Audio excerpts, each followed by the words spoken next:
Bonsoir, que le Seigneur vous bénisse richement et vous garde dans sa présence. Dans cette vidéo, nous allons parler de la parabole des 10 vierges mentionnées en Matthieu 25. Et je pense que tout le monde la connaît très bien, donc nous allons travailler là-dessus aujourd'hui afin de comprendre l'enseignement que le Seigneur veut nous donner. Donc nous allons directement aller dans la parole, dont le texte est dans Matthieu 25, versets 1 à 13. Matthieu 25, versets 1 à 13, je vais lire. Alors le royaume des cieux sera semblable à 10 vierges qui, ayant pris le lampe, allèrent à la rencontre de l'époux. Et il y en avait 5 sages et 5 folles. Les folles, en prenant leur lampe, ne prirent pas d'huile avec elles, mais les sages prirent de l'huile dans le vase avec leur lampe. Et comme l'époux tardait à venir, elles s'assoupirent et s'endormirent toutes. Or, au milieu de la nuit, il se fit un cri disant, voici l'époux vient, allez à sa rencontre. Alors toutes ces vierges se réveillèrent et préparèrent leurs lampes. Et les folles dirent aux sages, donnez-nous de votre huile, car nos lampes s'éteignent. Mais les sages répondirent en disant, non, de peur que nous n'en ayons pas assez pour nous et pour vous. Mais allez plutôt chez ceux qui en vendent et achetez-en pour vous-mêmes. Or, pendant qu'elles allaient en acheter, l'époux arriva. Celles qui étaient prêtes entrèrent avec lui dans la salle des noces, puis la porte fut fermée. Après cela, les autres vierges vinrent aussi et dirent, Seigneur, Seigneur, ouvre-nous. Mais il leur répondit et dit, je vous le dis en vérité, je ne vous connais pas. Veillez donc, car vous ne savez ni le jour, ni l'heure où le Fils de l'homme viendra. Amen, parole du Seigneur. Donc voilà, ça c'est la parole des 10 vierges. Nous savons tous que les 10 vierges représentent ici l'ensemble des chrétiens du monde entier, c'est-à-dire tous ceux qui ont reçu le Seigneur Jésus-Christ dans leur cœur comme leur sauveur et leur Seigneur et qui marchent vraiment à sa suite, évidemment, tous les jours. Et cette marche, qu'on pourrait appeler de marche chrétienne, hein, a une destination finale. Et cette destination finale, c'est le paradis. Donc, tout enfant de Dieu qui est réellement sauvé sait très bien que sa démon n'est pas terrestre, mais qu'elle est céleste et qu'il est juste un pèlerin sur cette terre. Et qu'un jour, il ira justement au ciel vivre auprès du Seigneur. Tous les enfants de Dieu, justement, forment ce que nous appelons l'Église, c'est-à-dire l'épouse de Christ. Et l'époux, évidemment, c'est le Seigneur Jésus-Christ. Et en ce moment même, dans nos vies, nous sommes en train de marcher vers lui, à sa rencontre. Et sur ce chemin, sur lequel nous marchons, je crois que plusieurs sont ce chemin étroit qui conduit à la vie éternelle. Et nous savons que ce chemin étroit, il y a beaucoup d'embûches, il y a beaucoup d'obstacles, beaucoup d'épreuves. Et nous avons certainement besoin d'une lampe pour être bien éclairé. Amen. Et ici, dans la parabole, justement, la lampe symbolise la parole de Dieu. Oui, la lampe symbolise ici la parole de Dieu. Nous pouvons lire dans le psaume 119, verset 105, qui dit ceci, ta parole est une lampe à mes pieds, une lumière sur mon sentier. Et aussi dans Proverbe 20, 27, qui dit, l'esprit de l'être humain est une lampe de Yahweh. Amen. Donc la parole de Dieu en nous éclaire notre esprit et constitue ainsi une lampe qui nous aide vraiment à être éclairés, à connaître le Seigneur et à bâtir nos vies. Donc voilà. Donc dans le texte, il est écrit que les 10 vierges avaient toutes leurs lampes. donc, toutes leurs lampes. On peut supposer c'est qu'elles avaient toutes reçu la parole, que la parole de Dieu habitait vraiment richement en elles. Mais il y en avait 5 sages et 5 folles. Les 5 sages avaient pris avec elles quelque chose de précieux que les choses autres n'avaient pas. Et cette chose précieuse, c'était de l'huile. Nous savons tous que l'huile dans la Bible symbolise le Saint-Esprit, que ce soit dans le Nouveau Testament comme dans l'Ancien Testament. Donc les 5 vierges sages avaient le Saint-Esprit alors que les folles n'avaient pas le Saint-Esprit. Nous savons tous que même si une lampe dans le monde naturel, nous avons une lampe et tout, nous avons besoin de l'huile pour que la flamme enclenche et produise ainsi la lumière qui va éclairer. Donc une lampe sans huile ne peut pas vraiment produire la lumière dont on a besoin pour être éclairé. Donc par analogie, on pourrait dire ceci, qu'un chrétien qui a reçu la parole de Dieu, qui la lit, qui la retient, que la réussite même ne peut pas briller dans toute sa splendeur sans le Saint-Esprit. Oui, nous sommes le sel de la terre et la lumière du monde. Hein. C'est écrit dans la parole. En effet, tout enfant de Dieu a besoin du Saint-Esprit dans sa vie, dans sa marche chrétienne, afin vraiment de briller hein, dans toute sa splendeur, d'être vraiment cette lumière en fin de compte. Car c'est ce dernier qui enseigne les Écritures, qui aide à les comprendre, aussi à les mettre en pratique dans la vie quotidienne. Donc, nous avons besoin du Saint-Esprit pour justement briller comme une lumière dans le monde. Autrement dit, sans le Saint-Esprit, il est vraiment impossible de vivre une vie chrétienne victorieuse comme Dieu le voudrait. Autrement, si nous mangeons la parole dans notre cœur, le Saint-Esprit, en fait, la parole est comme morte en nous. Et nous savons tous que, ce qui est la parole, que la connaissance tue, mais l'esprit vivifie. Donc c'est important, pas juste avoir la parole comme lettre, mais il faut aussi avoir le Saint-Esprit pour avoir la révélation de la parole, justement, qui est claire, comme c'est écrit dans le Psaume 119. Donc c'est ça. Et justement, c'est la raison pour laquelle Jésus-Christ, après sa résurrection, a dit à ses disciples qu'il est préférable qu'ils s'en aillent, car il enverra le Saint-Esprit, le Consolateur, qui leur enseignera toutes choses et les conduira dans toute la vérité. Amen. Donc nous devons avoir le Saint-Esprit afin que notre lampe brille correctement. Maintenant, si je reviens à notre texte par rapport aux 10 vierges là, on peut se poser la question, est-ce que les 10 vierges n'avaient pas du tout le Saint-Esprit? Si oui, comment peut-on se constater comme enfant de Dieu? Moi, je pense qu'elles avaient le Saint-Esprit, parce qu'on a dit au verset 8 que le lampe s'éteignait. Donc, cela suppose qu'avant, la lampe brillait, mais c'est en cours hein, de la marche, d'aller vers l'époux que la lampe a commencé à s'éteindre. Donc, pendant la méditation de ce passage, le Saint-Esprit m'a fait comprendre que les vierges folles étaient vraiment des chrétiens qui avaient reçu le Saint-Esprit à la conversion. C'était vraiment des chrétiens qui étaient, on pourrait dire, sauvés. Et le nom était vraiment inscrit dans le livre de vie de l'agneau. Mais durant leur marche, il s'est produit quelque chose en cours qui a fait que le Saint-Esprit de les remplir commence à diminuer de manière progressive. Au verset 5, il est écrit « Comme l'époux tardait à venir, elle s'assoupit et s'endormit tous. » Donc, en cours de chemin, tous les 10 vierges se sont assoupis et sont endormis parce que l'époux tardait. Effectivement. Et nous savons tous que le Seigneur, effectivement, tarde à revenir chercher son Église parce que beaucoup ne sont pas prêts. Et maintenant, son retour, plusieurs sont assoupis, sont endormis. Et évidemment, ils sont parlé de l'assouplissement spirituel. Plusieurs chrétiens sont plongés dans un sommeil spirituel depuis plusieurs années. Et beaucoup ne réalisent même pas que le Maître revient bientôt. Très peu sont réveillés. Beaucoup sont vraiment frappés par la paresse spirituelle et ne cherchent plus le Seigneur comme avant.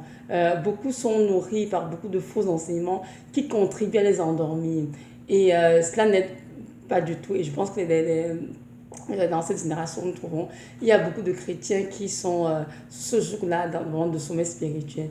Mais la différence entre les vierges sages et les vierges folles est au niveau de la préparation. Puisqu'au verset 6, on dit ceci, se fit un cri au milieu de la nuit, voici l'époux, allez à sa rencontre. Donc, toutes les 10 vierges ont entendu le cri, toutes les 10 vierges se sont réveillées et nous savons tous que le Seigneur étudie depuis plusieurs années, hein, plusieurs messagers pour voir comment sonner la trompette, réveiller ses enfants afin qu'ils se préparent pour son retour glorieux, que nous savons c'est pour très bientôt, car il est déjà à la porte. Et c'est justement ce que nous vivons en ce moment. Hein. Plusieurs chrétiens commencent à se réveiller de ce profond sommeil et se préparent vraiment rigoureusement pour le retour du Seigneur Jésus-Christ. Mais parallèlement, il y a aussi d'autres à côté qui continuent de dormir, malheureusement, de s'attacher au monde et puis de vivre pour eux-mêmes en fin de compte. Et pourtant, le Seigneur a bien dit dans sa parole, dans Matthieu, dans Luc, de veiller et de prier en attendant son retour. Donc, ceci veut dire que même pour se préparer pour le retour du Seigneur, il y a une façon de se préparer. Et au verset 7, on dit ceci, toutes les vierges se réveillaient et préparèrent leurs lampes. Oui, toutes se sont réveillées, mais toutes n'ont pas eu la même attitude durant la préparation. La différence entre les vierges sages et les vierges folles est qu'il y a entendu le cri disant « Voici l'époux ». Les sages ont eu la bonne attitude, oui. Elles ont réalisé que le Seigneur revient bientôt et qu'il faut qu'elles se réveillent. Donc, elles sont réveillées et elles ont réalisé qu'elles n'étaient pas prêtes. Elles ont commencé donc à chercher la face de Dieu, vraiment à se repentir de leur péché et à chercher à discerner la volonté de Dieu pour leur vie afin de s'y soumettre. Pour, à faire tout ce que Dieu attendait, a toujours attendu d'elle en fait, donc dans chaque domaine de leur vie. Alors que les vierges folles, bien qu'elles aient entendu le cri, elles n'ont pas eu la bonne attitude. Elles ont continué de vivre dans la médiocrité, comment dire, dans la paresse spirituelle, dans l'oisiveté. Elles ne sont pas demandées, Seigneur, que devons-nous faire pour être prêtes, Seigneur? Comment est-ce que nous devons nous préparer, Seigneur, pour ton retour? Non, elles n'ont pas posé cette question. Elles ne sont pas assez investies pour chercher le Seigneur, dont lui seul pouvait en fait les aider, non seulement à faire des réserves d'huile, en les sanctifiant, en les purifiant, mais aussi à les aider à faire sa volonté pour leur propre vie. Non, elles n'ont pas fait cela. Elles sont sûrement dit, bon Seigneur, voilà, je confesse mes péchés, je demande pardon, bon, je suis prêt, je t'attends, les bras croisés. Ou bien elles se sont aussi appuyées sur les pasteurs, les prophètes ou bien quelqu'un comme de Dieu. Elles sont appuyées sur les dénominations, les congrégations ou sur tel frère ou telle sœur en Christ. Et c'est là, évidemment, en se comportant ainsi, elles ont sûrement fini par attrister le Saint-Esprit. Car nous savons très bien qu'il y a beaucoup de chrétiens de nos jours s'identifient plutôt à une dénomination, à leur congrégation, ou bien à tel pasteur, tel prophète, mais ils ont oublié que Jésus-Christ est le seul qui est mort à la croix de Golgotha, le seul qui a versé son sang pour, et que c'est celui à qui chacun va rendre compte à la fin des temps. Ce n'est pas un pasteur. Donc c'est vraiment important de comprendre que la préparation en vue du Seigneur doit se faire vraiment dans le lieu secret avec le Seigneur, car c'est lui qui sera notre juge à la fin des temps. C'est pas un pasteur, c'est pas un prophète, c'est pas un frère ou une sœur en Christ, non. Nous devons nous appuyer sur le Seigneur. Quel est notre refuge, notre secours, notre seul abri, notre ancien excellent. Donc c'est vraiment à lui de nous dire quoi faire, comment se préparer pour être prêt ce jour-là, parce qu'il connaît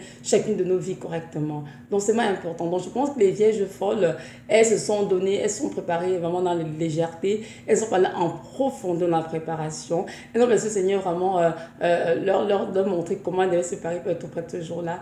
Et effectivement, en se comprenant de la sorte, comme je disais tout à l'heure, le Saint-Esprit était sûrement attristé. Oui, parce que c'est cette tristesse qui dans Éphésiens 4, verset 30, n'attristez pas le Saint-Esprit pour lequel vous avez été scellés pour le jour de la rédemption. Donc le Saint-Esprit peut être attristé si on ne fait pas ce qui plaît au Seigneur. Et je pense que le Saint-Esprit a fini justement par s'éteindre. Oui, le Saint-Esprit s'éteindre. C'est qui dans la parole, dans 1 Thessaloniciens 5, verset 19, ceci, n'éteignez pas l'esprit. Donc, l'esprit de Dieu peut être attristé, il peut aussi s'éteindre. Nous, on comprend en tant qu'enfants de Dieu que l'amour du monde, l'amour de l'argent, la convoitise des yeux, l'orgueil de la vie, les abominations que l'on pratique, en gros, peuvent le péché, le fait de ne pas faire la volonté de Dieu dans nos vies, ou tout simplement le fait de vivre dans une sorte de légèreté. Toutes ces choses qui sont contre la piété peuvent effectivement attrister le Saint-Esprit. Et s'il n'y a pas une repentance sincère et un changement de comportement, le Saint-Esprit finit par s'éteindre dans la vie du chrétien. Donc c'est une prise de conscience, une repentance sincère. Donc nous devons comprendre que c'est important de vraiment vivre une vie qui glorifie le Seigneur. C'est très important. Et nous pouvons voir que les chrétiens qui ne vivent pas une vie de consécration totale, évidemment, empêchent le Saint-Esprit de prendre toute la place qui lui est due dans leur vie. Et évidemment, ils ne sont pas remplis. Et c'était justement le cas des vierges folles.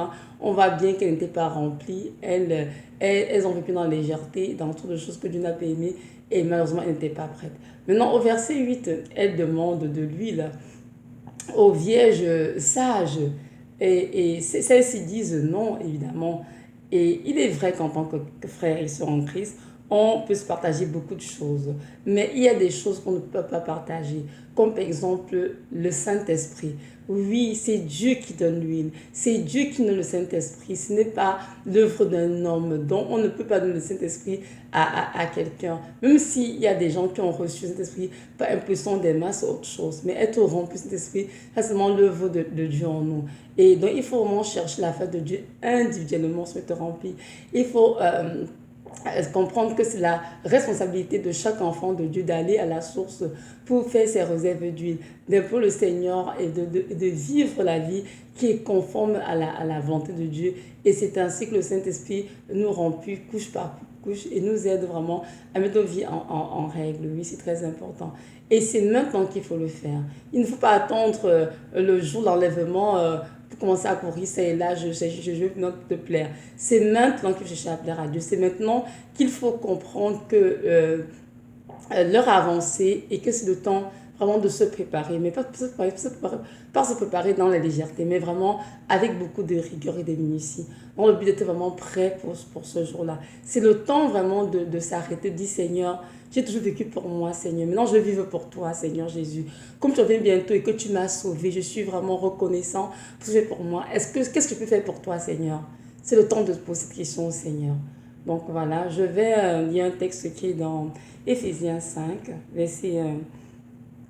verset 14 à 18, je crois que c'est ça, oui, verset 14 à 18.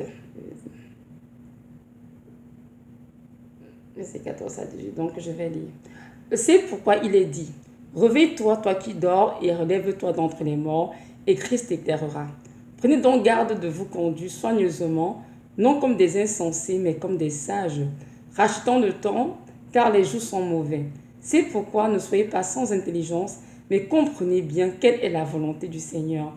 Et ne vous enivrez pas de vin dans lequel il y a le libertinage, mais soyez remplis de l'Esprit Saint. Amen. Donc Dieu ici nous exhorte vraiment petit temps à nous réveiller, à sortir du sommeil, c'est-à-dire de la mort spirituelle, et de racheter le temps car les jours sont mauvais. De se conduire comme des sages, hein, amen, comme les vieilles sages, en discernant quelle est la volonté de Dieu pour nos vies, de faire ce qui est agréable vraiment. C'est important, bien aimé le Seigneur, de discerner en ce moment quelle est la volonté de Dieu pour ta vie. Il faut que tu restes là, juste les mains croisées. Seigneur, je suis prêt, je t'attends. Viens me chercher bientôt, je suis prêt. Non. Nous devons comprendre que le Seigneur Jésus-Christ est un Dieu qui a des standards spécifiques. Et entre au paradis, ce n'est pas qui veut. Non, c'est vraiment pas sa grâce qu'on peut y entrer. Ça, c'est très clair.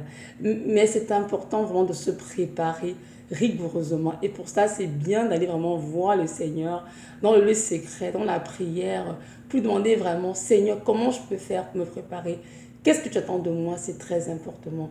Et Dieu nous encourage ici à être rompus du Saint-Esprit. Amen. Donc de fuir vraiment la débauche, le libertinage, tout ce qui vient prendre sa place en fait. Dieu dit de fuir ces choses et au contraire, chercher à être rempli du Saint-Esprit. C'est très important. Car l'enfant de Dieu doit désirer être rempli du Saint-Esprit afin de vivre une vie de consécration totale, soumise à Christ, de garder sa lampe allumée et de rester en état d'éveil spirituel jusqu'à ce que Jésus revienne.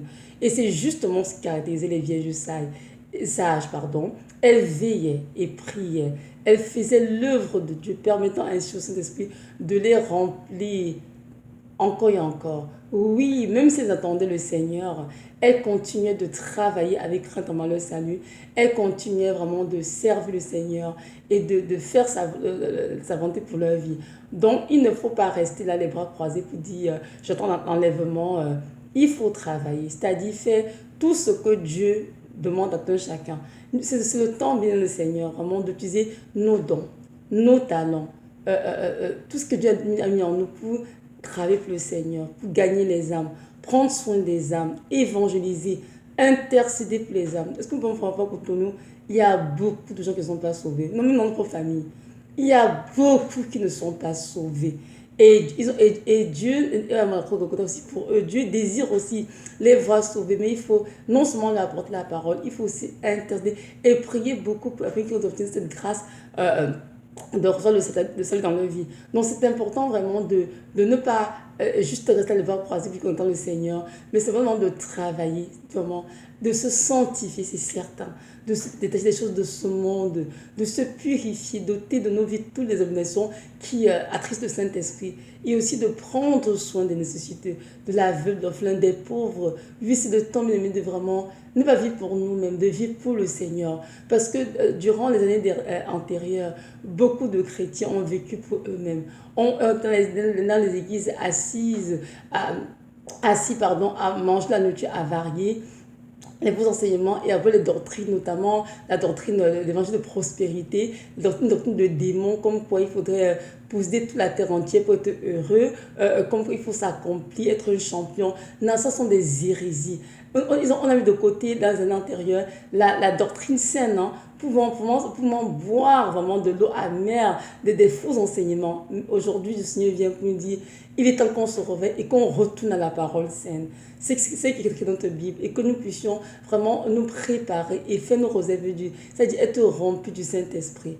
Alors on peut se poser la question, comment pour nous faire Seigneur? On peut être rempli vraiment de cette dont on parle.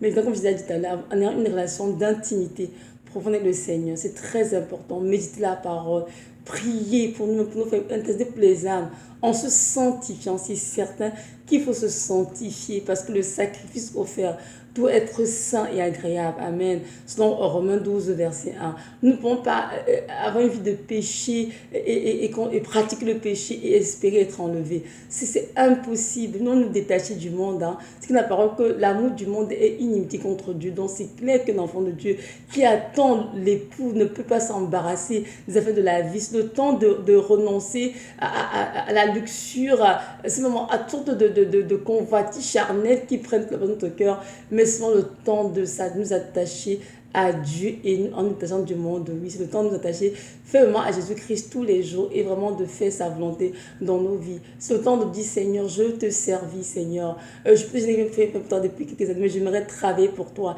Qu'est-ce que je peux faire pour aider les âmes? Qu'est-ce que je fais pour t'aider, Seigneur? Et je vous assure que Dieu va se révéler à vous. Ça, c'est une prière que j'ai faite quand je vais faire nos études, m'inscrire aux études en nutrition. Et lorsque j'ai commencé à entrer le processus, j'étais pas très confortable. Et j'ai commencé à acheter la face de Dieu, vraiment à prier, Seigneur, je m'en fais ta volonté. Car ce qui compte pour moi en ce moment dans ma vie, de faire ce qui te plaît, Seigneur. Et je peux vous dire que Dieu s'est révélé à moi clairement. Donc, si vous fichez sa face vraiment, il va se révéler à vous et vous dit clairement ce que vous allez faire pour lui. Parce que nous comprenons que notre nourriture, en tant qu'enfant de Dieu, est de faire la volonté de notre Père qui est dans les cieux et d'accomplir son œuvre. Hein. Jésus l'a dit dans Jean 4 à ses disciples, ma nourriture est de faire la volonté de mon Père qui est dans les cieux et d'accomplir son œuvre. Et tout enfant de Dieu, tout disciple véritable de Jésus-Christ doit avoir une pensée, c'est-à-dire de faire la volonté de Dieu et vraiment d'accomplir l'œuvre de Jésus dans sa vie. Et c'est très important. Et justement, c'est ainsi que nous allons briller devant le monde. On peut pas briller dans le monde en restant les bras croisés, en vivant pour nous-mêmes être orgueilleux, égoïstes. Non, c'est envers les autres et vraiment en prêchant la parole aux autres et aussi de démontrer l'amour de Christ. Donc, c'est dans ce temps vraiment, comme je disais tout à l'heure, de faire la volonté dans nos vies, de servir le prochain, d'aimer son prochain, de marcher dans l'amour, de vivre vraiment la parole écrite dans la Bible et vraiment de laisser tomber toutes les hérésies qu'on a apprises dans le siècle dernier. Si toutes ces sont tombées, de comprendre que la vie d'abondance qu'il nous a promis, ce n'est pas le fait d'avoir 4 voitures, 5 maisons, ou une carrière hyper, je ne sais trop quoi, mais la vie abondante que Dieu nous a promise, c'est juste de vivre dans ses parvis, de faire sa volonté. C'est juste ça qui compte, bien le Seigneur. Et justement, c'est en faisant cela que le Saint-Esprit sera réjoui et va continuer de nous remplir. Et nous, on comprend, comme je disais tout à l'heure, chacun est responsable de faire tout ce qu'il faut pour être rempli du Saint-Esprit. Il ne faut pas attendre. Le jour où le Seigneur viendra, puis je le fais, il sera trop tard, il fermera la porte et il dira, comme l'a dit Vierge folle, je ne vous connais pas. Il sera vraiment triste. Maintenant, si on se rend compte qu'on est comme les vierges folles, pardon, la bonne nouvelle est qu'il ne faut pas s'inquiéter. On a encore du temps. C'est votre temps, le temps vraiment de se réveiller et d'aller vraiment au pied du Seigneur, juste sa volonté et de faire nos rosaires de Dieu, tout tout en se préparant pour son retour. Il y a encore le temps, bien le Seigneur. Ne sois pas découragé. Ne dis pas, Seigneur, ma vie est foutue, je n'ai rien fait pour toi. Je me souviens l'année dernière, en 2017, avant de commencer à exhorter sur YouTube, je m'étais réveillée un matin et j'étais en train de lire un texte. Et subitement, j'étais en larmes et je me rendais compte en fait que j'avais comme gaspillé ma vie. J'ai commencé à pleurer, dit Seigneur, je ne veux pas paraître que j'ai gaspillé ma vie. Je veux vraiment vivre pour toi, Seigneur. Je ne veux pas que l'enlèvement se produise dans 1 mois, dans 2 mois, alors que je n'ai jamais rien fait pour toi, vraiment. Et je peux vous assurer, tellement j'étais attristée, au moins d'une repentance sincère, Dieu m'a vraiment visité. Et c'est quelques mois après qu'il m'a fait comprendre, qu'il m'a appelé à exhorter, à enseigner. Et ça, je bénis le Seigneur pour cela, qui m'a révélé ce qu'est ma vie. Donc, vous voyez, il ne se fait pas trop tard. Même si nous sommes des ouvrières et des ouvriers, la dernière heure, Dieu est tout aussi réjoui. Donc, ce n'est pas le temps de se décourager en se disant non, Seigneur, je n'ai plus le temps, je ne peux rien pour toi. Mais c'est le temps de dire, Seigneur, le temps qui me reste avant l'enlèvement, Seigneur, que ce soit 5 ans, 10 ans, je veux travailler pour toi. Je veux vivre pour toi, Seigneur, et que ma vie te donne toute la gloire qui t'est due. Donc, c'est ça. Maintenant, je vais ouvrir une petite parenthèse concernant certaines personnes qui vont à l'église, qui se proclament chrétiens, alors qu'ils n'ont pas reçu le Saint-Esprit. Donc voilà, dans nos églises, hein, on en voit beaucoup, des gens qui viennent à l'église, qui chantent dans les chorales, qui sont dans les ministères, qui font ci, qui font pour le Seigneur, mais qui n'ont jamais expérimenté une conversion authentique. C'est-à-dire, ils n'ont jamais vraiment fait une repentance sincère dans le but de recevoir le Seigneur, leur vie comme le Sauveur Seigneur. Et ces personnes ont une vie caractérisée par le péché, mais enfin, comment tout le monde peut, c'est vrai, mais ils pratiquent le péché, et ça ne les dérange en rien. Vous voyez, ils peuvent comme commettre la fréquentation la veille, le lendemain matin, venir se tenir sur la chair et prêcher comme si de rien n'était. Alors que ce n'est pas normal. Un enfant de Dieu qui aime le Saint-Esprit ne peut pas se comporter de la sorte. Il va certainement non seulement se repentir, la honte et tout, mais ne pas comme la sorte et tout. Donc il y a des gens qui viennent à l'église, c'est vrai, mais ils n'ont pas reçu le Seigneur dans leur cœur comme le Sauveur Seigneur. Et c'est important de le faire parce qu'il est écrit dans la parole que tous ceux qui ont vraiment confessé le péché, sincèrement, et qui ont reçu le Seigneur dans leur cœur comme Sauveur Seigneur, ils ont reçu automatiquement le Saint-Esprit dès leur conversion. Et sinon, la raison pour laquelle il est décrit, je pense, dans la parole, attendez, je vais lire Romains 8, dans le Romains 8, verset... Romains 8, verset 9, il est écrit ceci, je vais lire. Pour vous, vous ne vivez pas selon la chair, mais selon l'esprit, si toutefois l'Esprit de Dieu habite en vous. Mais si quelqu'un n'a pas l'Esprit de Christ, il ne lui appartient pas. Amen. Donc je vais relire. Pour vous, vous vivez pas selon la chair, mais selon l'Esprit. Si toutefois l'Esprit de Dieu habite en vous. Mais si quelqu'un n'a pas l'Esprit de Christ, il ne lui appartient pas. Amen. Donc, je vois que bien clair que dans Romains 8, verset 9, il est mentionné que si tu n'as pas l'Esprit de Dieu, tu ne lui appartiens pas. Et dans nos églises, il y a beaucoup de gens qui n'ont pas l'Esprit de Dieu. La raison qu'on les voit marcher beaucoup sont la chair, justement, et non sont l'Esprit et tout. Il est écrit dans la parole que ceux qui sont enfants de Dieu marchent par l'Esprit. Amen. Donc, si tu vas à l'église et que tu te rends compte que tu n'as encore reçu le Saint-Esprit, je peux te dire aujourd'hui qu'il n'est pas tout trop tard. Tu peux demander au Seigneur et te le donnera. Oui, le Seigneur donne le Saint-Esprit à ceux qui lui demandent. Il est un Dieu fidèle, il est un Père qui aime. Et son désir nous va tous sauver, hein, et que tous puissions marcher dans la repentance, dans la vérité. Nous on lit ensemble un texte qui est dans Luc 11, versets 11 à 13, qui montre bien que le Seigneur donne le Saint-Esprit à ceux qui le lui demandent. Donc je vais le lire. Quel est parmi vous le Père qui donnera une pierre à son fils s'il lui demande du pain? Ou s'il lui demande un poisson, lui donnera-t-il un serpent au lieu d'un poisson? Ou s'il demande un œuf, lui donnera-t-il un scorpion? Si donc vous qui êtes méchants, vous savez donner à vos enfants de bonnes choses, à combien plus forte raison le Père qui est du ciel donnera-t-il l'Esprit Saint à ceux qui le lui demandent? Amen. Nous bien dans le verset 13, s'il est écrit que le Seigneur donnera le Saint-Esprit à ceux qui le lui demandent. Donc voilà. Donc je te peux dire que tu es un enfant qui est à l'église et que tu n'as pas encore reçu le Saint-Esprit, tu as besoin du Saint-Esprit dans ta vie parce que nous devons comprendre que sans le Saint-Esprit, il est impossible de vivre la vie chrétienne. Et nous avons tous qu'en ce moment, nous trouvons sur les fins de temps de la fin. Il y a de plus en plus d'attaques démoniaques aux enfants de Dieu. Satan se déchaîne en péchant devant de Dieu de se sanctifier, de vivre vraiment une vie qui plaise à Dieu dans le but de les traîner tous en enfer. Nous avons besoin du Saint-Esprit pour garder nos lampes allumées, de un, et pour vaincre, pour pouvoir entrer au ciel. Donc c'est important. Donc je t'encourage vraiment à faire à relire le verset, c'est dans Luc 11 à 13, et de demander au Seigneur. Et je sais que le Seigneur te l'accordera. Donc voilà. Je vais terminer maintenant. On va dans un texte qui est dans le livre de Luc, Luc 12, verset 35, Luc 12, verset 35 à 40. Nous allons lire ensemble.